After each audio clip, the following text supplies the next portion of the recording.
Dito na po ako sa isang taong napili ko po mga idol at naglalabas siya. Kaya pinapauwi ko muna sa bahay niya. Yan, nandito po yung bahay nila mga idol. Oh.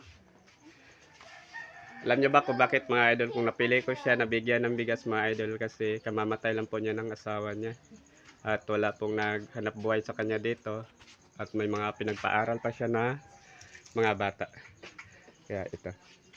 So, Chan! Ito, yatag Chan. Garo na lang matsay.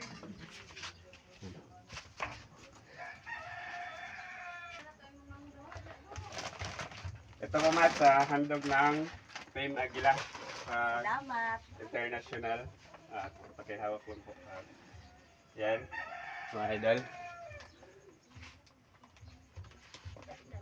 Yan, gusto ko magpasalamat kayo sa ating Team Aguila International Charity.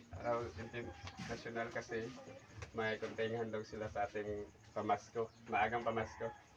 At kayo nang bahala kung anong bibili niyo sa pang-ulam niyo din sa ano. Salamat. Ito ang pasalamatan niyo po, ma'am. Mads, silang Annalyn Molina. Yan, anong masasabi ko mo? Salamat po sa Team Aguila, Team Aguilar Annalyn Molina. Opo. na nabigyan mo ako ng bigas at saka 100 ng pera. Salamat po kay palagi kaming bigas.